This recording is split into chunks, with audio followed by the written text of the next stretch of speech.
You're watching Public Affairs. Berkowitz is my name and politics is our game. And we will be doing politics and public policy this evening because we have as our guest Kirk Morris, who's coming back. He's been here once before. He is running in the 8th Congressional District Republican primary. There's a hot race, a contested race to take on Congresswoman Melissa Bean, a Democrat, in a Republican area. I think people would still say 8th Congressional District is a Republican area. And she is now in her second term, and Kirk Morris is vying with Ken Arnold and Steve Greenberg. Correct. 3 candidates, and that Republican primary is coming up on February 5th. We're taping this on December 16th, so just saying, about 49 days till the primary. Things are hot and heavy in the 8th Congressional District, and we don't endorse candidates, but we do endorse the notion that candidates should come on shows like this and express their views, subject themselves to tough questioning. We've invited Steve Greenberg. He has said, I'm too smart, and so that's trying to butter me up and saying, but really what's happening there is I guess he doesn't want to state his views and expose himself to tough questioning, so we hope he'll change his mind and do that, because nobody should win this primary unless they've shown they can be tough and handle tough questioning, right? I think the voters are looking for good answers to tough questions. And they need to hear answers. They don't want to just see ads and mailers. They want to see people being questioned, right? I think just it's like important. We're going to do. Okay. I think the voters deserve it. Kirk Morris, as you said Yes. before, still 49. Here's your I'm age still change. 49. I'm about a month to go before that. Sales exec with Flex Fuel USA, an alternative fuels conversion company. Lives with his wife, Vicky, and 5 children in Gurnee. His 6th child, his son, 19-year-old Marine machine gunner, PFC Jeffrey Morris, was killed in 2004 in Iraq, and you have our sympathies, you have our respect and our appreciation, and especially your son for his dedication and his service to this country, paying the ultimate price. And I'm sure you're very proud. I am extremely proud of him. You know, standing up when he had other choices. That's one of the beautiful things about this country, is the opportunities and choices that we have, and he had many of them. But he decided to serve his country, even in a time of war, knowing full well that he was going to be face to face with our enemies.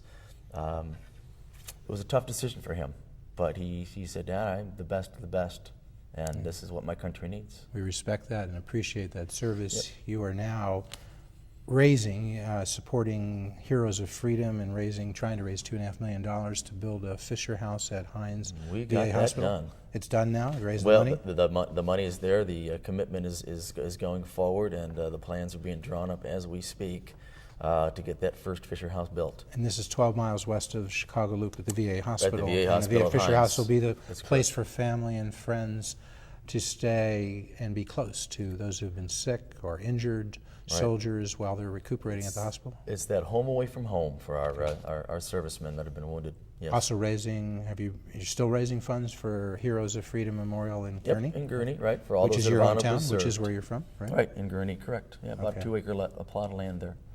All right, and as you said, Kirk Morris has taken on Steve Greenberg and Ken Arnold in the Republican primary.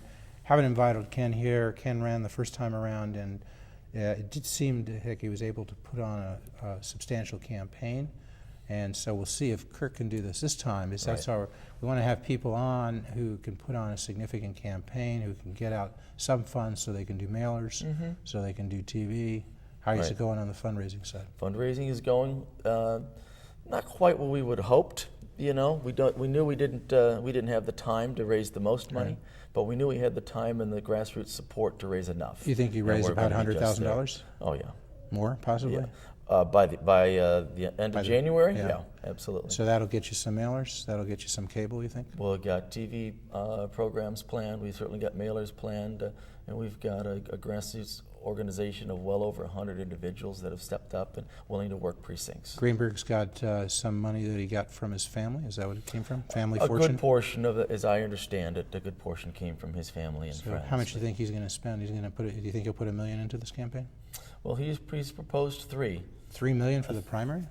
million for the campaign. For the campaign, how much will he put into the But primary? Does he say? I am not aware of any personal monies at this point. So, So- but he's going to spend more than you're spending. You think? Oh, sure, absolutely. Well, he has it to spend. He has it. Okay. Yeah, I'm a working class candidate. And Bean is facing in the Democratic primary Randy Shearer, Right. whose husband ran, Bill Shearer, in the last general election. Yep. Lane Abernathy is now the moderate party candidate, which Bill Shearer was in the last general election. Right. So people are going to have a bunch of choices. And I think that's what voters want. Okay. Your undergraduate education at the University of Illinois at Chicago, right? Right. Yep. People can find more about you on your website, Kirk Morris for Congress, and that's FOR, KirkMorris4Congress.com. That's Okay. correct. Yep. Yep. All right, let's get right to the issues. You bet. Let's do it. You know the drill. We're going to start out with the lightning round. We're just going to hit issues. You want Sure. more or less of them. We'll come back to some more deliberative discussion. That's fine. Earmarks. None. We have none. No more earmarks. No Cut them more. out completely. Cut them out completely. Isn't some people? Some people say they're necessary to represent your district. Go out and get something, get an earmark, and that's how. It's kind of like bringing home the bacon. You know what? You don't have to do it through earmarks. I think you do it through the general legislation process. Appropriation process. I think that's what it's for, isn't it? I would think so. So your view, fewer earmarks. In fact, you're I saying said no earmarks. None. No. Okay. Eliminate them. Been asked that question before. You know, what about earmarks for your own district? What part of no do you understand? Because that's where I think you want the quick Okay. responses. But Federal involvement in transportation. Should we have more of that or less? more More. You need transportation, federal assistance public transportation coming to 8th Congressional District. You need Go. support for Metro, the trains, Yes. and some of that relies on the state matching grants, so that the does. federal match grants of the state. If the state Right. puts forth money and spends it in the 8th Congressional We're spending District, too much money on oil and gasoline. I think the Americans need to start looking at better use of public transportation to become more green and be more responsible with our government, with So our environment. Are you the Green Republican candidate here? Usually Republicans You are know known what? I as think green. you could probably label me as a green Republican candidate. Yeah, okay, so you want to see more investment in alternative fuel technologies? Yep. And the government doing more to support that, get us off dependence on oil? I think we should do more to encourage the American public to look at alternative sources of energy. Absolutely. More federal involvement in health care insurance or less? Federal health care? National health care? None. Federal funding of health care insurance? No. State or private? Is that where you We're want to good go? where we're at. We're good where we're at. We need to shore up what we have. Rudy Giuliani talks about a program of tax deductions of up to $15,000 for people who buy insurance on their own. Absolutely. You support that? Absolutely. And if you spend less, maybe $10,000, then you could use the remaining $5,000 to establish a health service Health savings account, personal savings accounts, absolutely. Pay for some of those We expenses need to yourself. empower people to make decisions on their health care. There's no one's going to make a better decision, Jeff, for your family and your future than you. So you need to be empowered to make those decisions, and you need to keep more of the money that you make and more of the money that you bring home That's a Republican to make philosophy? those decisions. Would you say that's a dividing line between Republicans and Democrats? Republicans in general want to rely on individuals making more economic decisions. Democrats rely more on the federal or state government. I think that's the ethos that I have embraced, that I believe that the Republican Party generally believes, is that empowering people is the right thing, less government. Now, there's some variations on that one, and yes, the Democrats in general are for bigger government and more government control over your personal life and my personal life, and I can't support that. The junior senator from the state of Illinois, Barack Obama, now running for president in the Democratic primary, we Right. should say, now apparently, if not leading, perhaps leading soon in Iowa and New Hampshire and South Carolina. Some of the pundits saying he's Right. breaking out of the pack that way. He's criticized the Republicans and the Bush administration specifically for saying it was take care of yourself society, government didn't provide assistance. Did he get that right? That we are... Too much, is Bush doing too much of saying, he calls it, Bush says it's the ownership society, Obama turns it around and says you're on your own society in terms of not getting government assistance to the people who need it. What's your response to Barack Obama about that? Well, Barack has got it wrong. You know, it isn't every man for himself, but it is individuals need to be empowered and allowed to make those decisions for their families and their corporations. There still is a place for a safety net and for the federal government or state government to provide assistance. We have Medicare, we have Medicaid, we have Social Security. Those are safety nets that have been instilled, but none of those programs are supposed to be primary benefit programs for the general public. That is for the very needy. We need to take care of the very needy. We absolutely do. Legal immigration, more or less? Legal immigration. Should we have more or less of that? Illegal immigration, more or less? None. None. Stamp it out completely. Yep. Guest workers, more or fewer? That goes into the legal immigration aspect. Would you say possibly more guest workers then, if they're legal? Guest workers that's a visa issue. It's a H-11 visa, and we need to have more of those. That's legal. That's legal immigration. Involvement of government in the issue of abortion. Should we have more of that or less? Federally, none. Federally, none. It's a state issue. It's a state issue. Should be there. Should have always been there. Trade show loopholes. You know, people buy guns at trade shows. It's called the trade show loophole. Should we have more of those loopholes, or should we try to close them down? No, we need a national program to assure that those that are acquiring weapons are of sound mind and they're not felons. So try to cut out these trade show loopholes where people can buy it and bypass the kinds of requirements you're mentioning. They should be the same identical requirements whether you're going to go to a gun shop or a gun manufacturer. It should be the same regulations as a gun show. A gun show, okay. Yep. Religion in the public square, you know, like a crush as we're getting say, we're taping this show on December 16th. Many folks will be seeing it before Christmas, so we wish you a Merry Christmas. Many will see belated Happy Holidays, belated Happy Hanukkah. But we're in that season where people argue about should there be a crush, a menorah in the public square, a Quran in the public square. Should we have more religion in the public square or less? Well, I think that this country is founded on free demonstrations of religious beliefs. So it should be open, and again, that should be local, municipal, townships should have those have the rights to have those things. The rights to have those things as they see fit. So as Pat Buchanan might say, we should have perhaps neutrality on religion in terms of not favoring a specific religion, but the government shouldn't be hostile to religion? We should not be hostile to religion at all, but we should encourage the basic Christian faith that this country was based on. Free trade. Should we have more or less free trade? Free trade? Free trade. We should have equal access and fair trade. Fair trade. You're a fair trader, not a free trader. Yep. You're not a free trader. Nope. U.S. tried.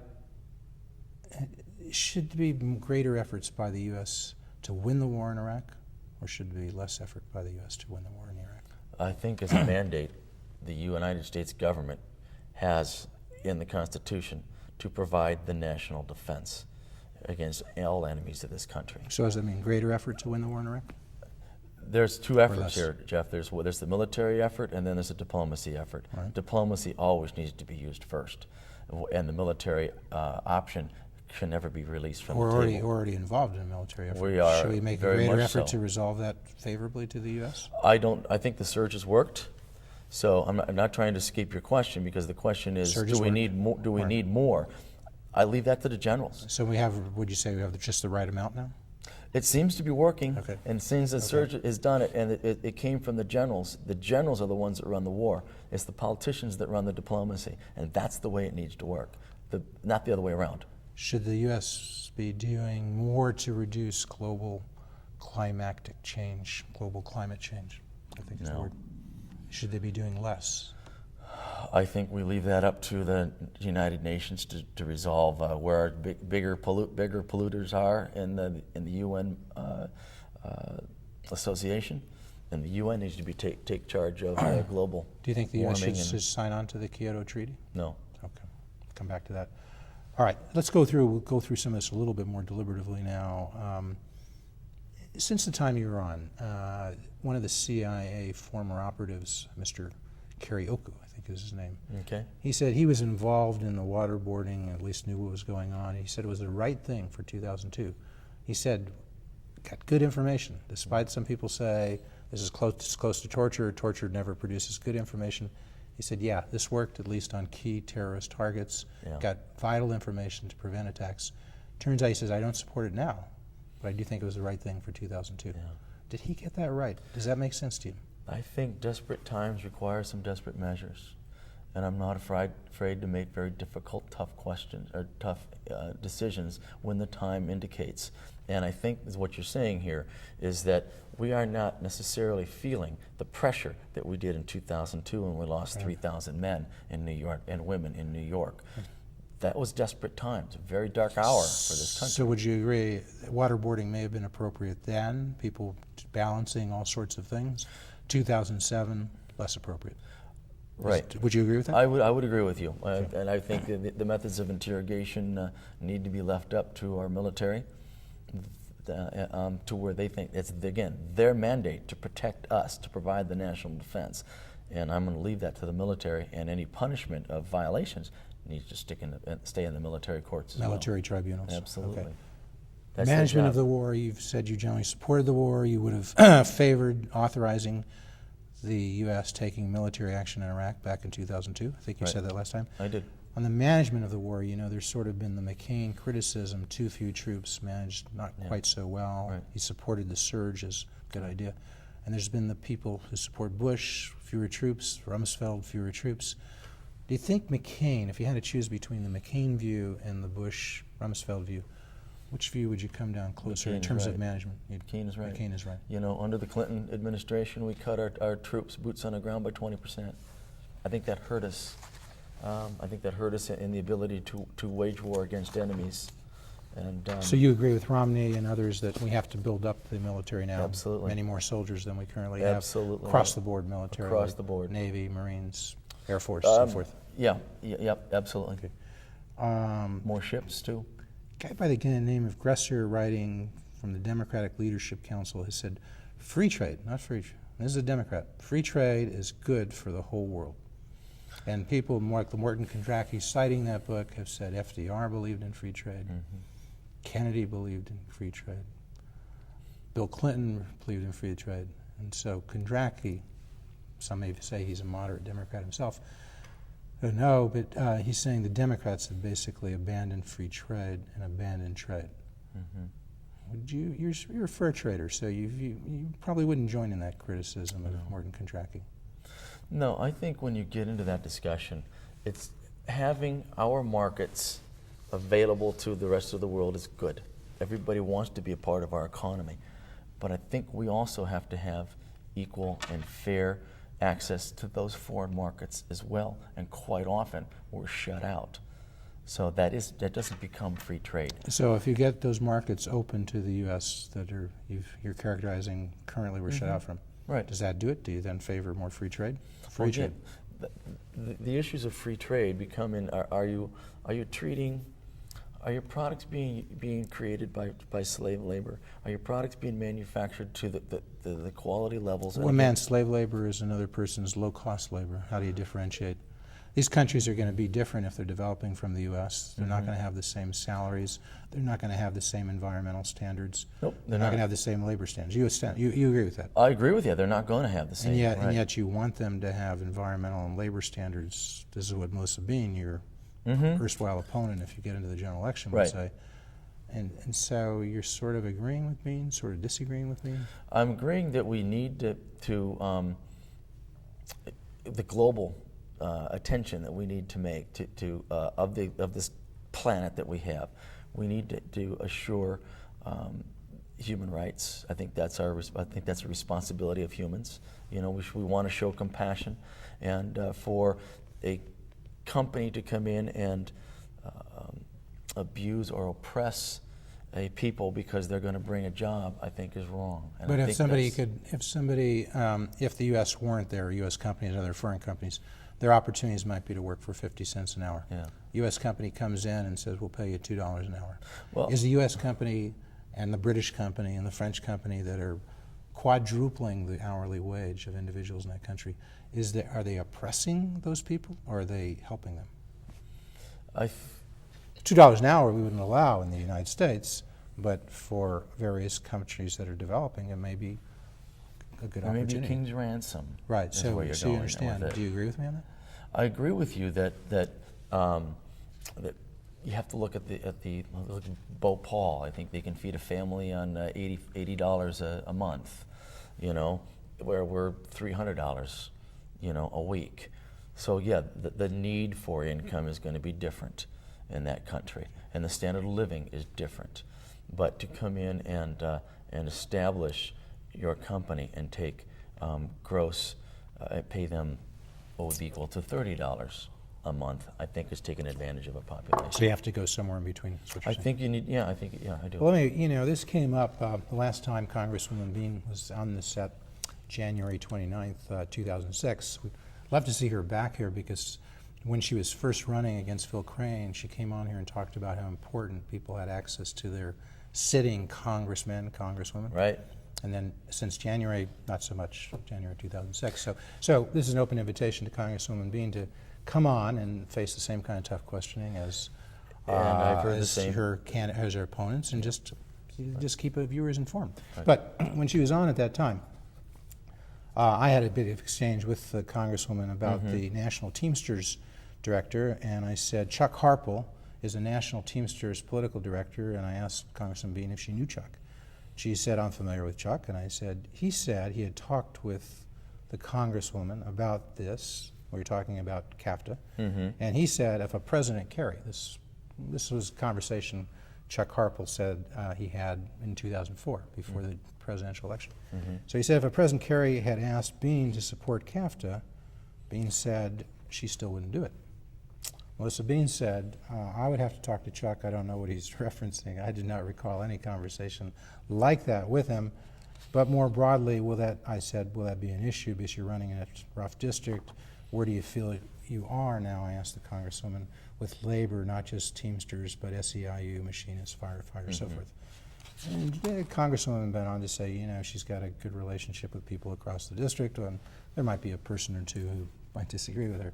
Yes. So where are you, and where do you think she is now in terms of the Teamsters and the labor unions? I understand you're out there seeking their support, which is a little unusual for a Republican. It is, but myself, Mick Yager, many of the Teamsters groups and myself have worked hard on veterans benefits, veterans rights, assuring that our veterans get treated the way that they should be treated.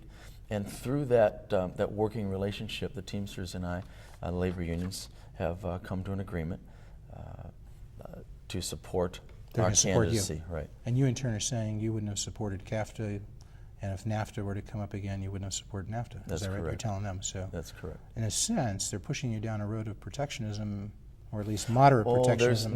There's a difference there. The labor unions and I do disagree on the national health care issue. We do disagree on protectionism, because I don't think that's good for anybody. All right, so you do favor trade, but your idea is this fair trade has to balance environmental, labor, human rights standards. Absolutely. And so that you'll go that far for the unions, and they'll give you support, and that might be a significant factor in the primary. They're supporting you in the primary, absolutely, and in the general. Correct. So I'd like to have Congresswoman Bean come on and see what she has to say about that sometime. On immigration, you said last time you would not support a path to citizenship for the 12 million people who are here illegally. Would you put up a fence to slow down that, and use drones to slow down that illegal immigration coming across? I said I would implement what I would consider a virtual fence. Correct. Virtual. Which is electronic monitoring and. Why not just a physical fence? I don't think we need one. You can do the same with electronic monitoring. There are areas. Okay. There are areas of heavy population, and people want to draw to San Diego. That's heavy populated areas, and a physical barrier there is certainly more effective. But you don't need one, especially along the vast areas of unpopulated Stronger areas. Employer sanctions, would you push for that than we currently have for those who hire illegal immigrants? It's the businesses that are reaping the benefits of having the cheaper labor and the illegal immigrants working for them. So it has to be the businesses that bear the brunt and the cost of that Penalties as well. for doing that. I think so. Biometric ID for non-citizens, so that if a non-citizen applies to one of these companies, they could tell for sure the person is who he or she purports to be. Well, for citizens, they would just check their social security card. right, but this is where we went through when we So talked would you about favor this legal biometric immigration. ID? This is where we talked about legal immigration, where a guest worker or a program that we were kind of But what I'm talking just about. saying, I don't know how I'd use that terminology. But on I'm that saying one, there are Jeff, but- non-citizens here who may be legal, but they're not yet citizens. Right. And they're seeking to get hired. Right now, many say they have false IDs or they have real IDs, but it's kind of tough because they don't have a social security card. So would you favor this biometric ID for the non-citizens? Jim Oberweis is a big proponent of this. He's running in the 14th He Congressional is. District. He is a big proponent of that. And Do you agree with I Jim on think that, the or- technology looks like it would work. Okay. All right. Let me go over to the social issues. We were short on that last time. Okay. Abortion.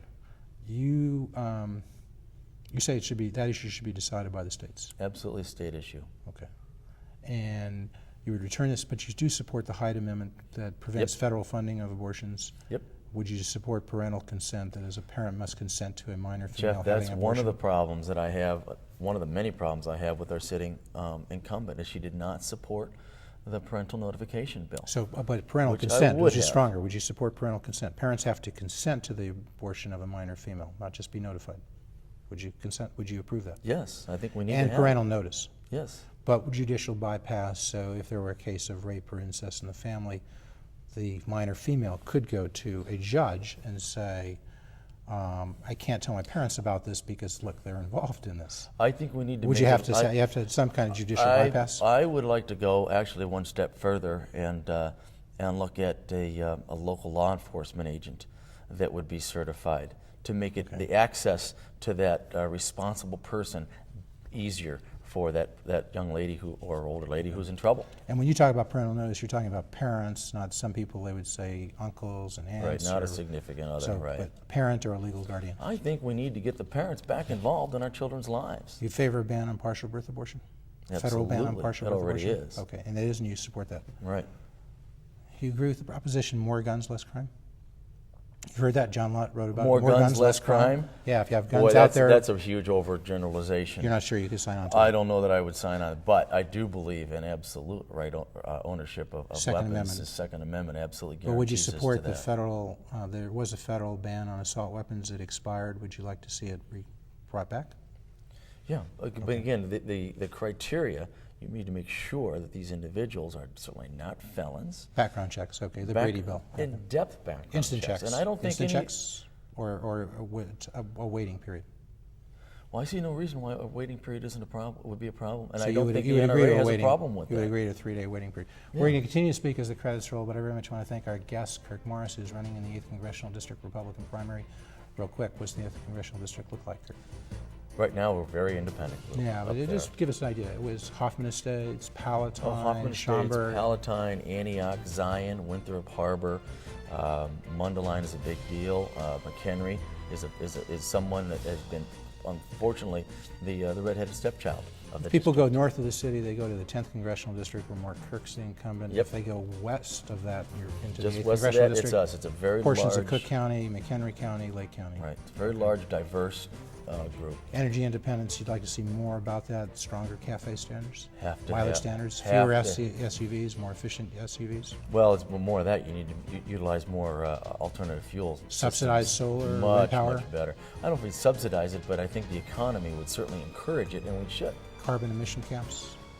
Carbon, it would be resolved if you would start using more alternative fuels.